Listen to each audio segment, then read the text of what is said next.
Ditka appeared with Jim Gray on Westwood One's Monday Night Football pre-game show. Ditka said that he believes all players should stand for the anthem. Host Jim Gray then asked Ditka if he would bench players for kneeling, if he were still coaching.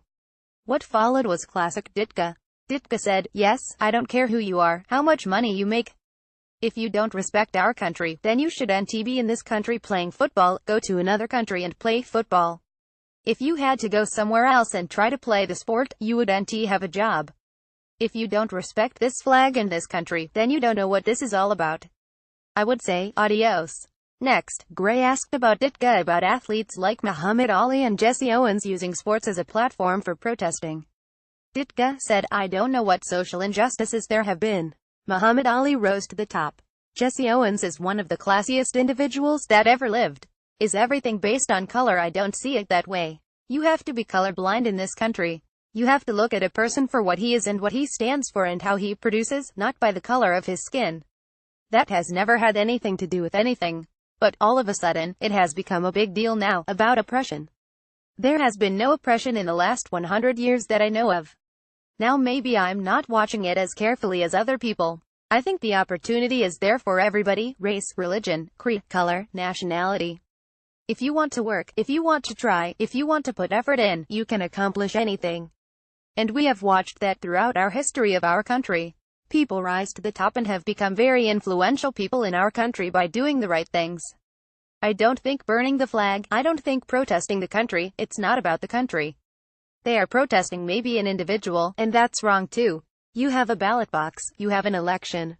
That's where you protest. You elect the person you want to be in office. And if you don't get that person in office, I think you respect the other one. Period." Ditka's speech was, obviously, not well received by the sports media. Pro Football Talk's Darren Gant essentially accused Ditka of being an angry, racist old man. Gant wrote, "Ditka won a title with the Bears in 1963. Perhaps caught up in the excitement, he missed the passage of the Civil Rights Act the following year, or the problems that preceded it, and the ones which continue to this day. While it's easy to dismiss the remarks as those of a cranky old man who just wants you young black rabble-rousers to get off his lawn, they're also as prevalent as they are willfully ignorant.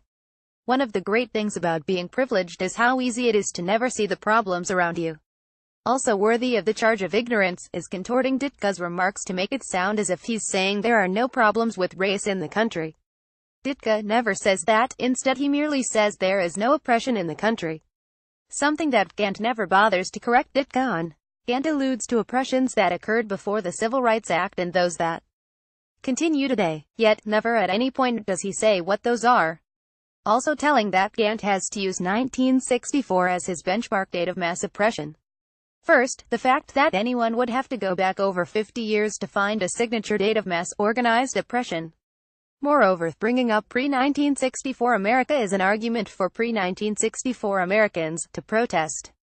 How in the world is that an argument for NFL players in 2017? How many of today's multimillionaire athletes ever saw a colored water fountain? How many were made to sit in the back of the bus, or ever experienced mandated public school segregation? The answer is zero. The country is not perfect, Ditka never said it was.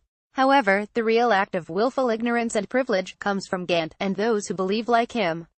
It's the willful ignorance of the fact you live in the greatest country in the world, while having the freedom and privilege of pretending you don't.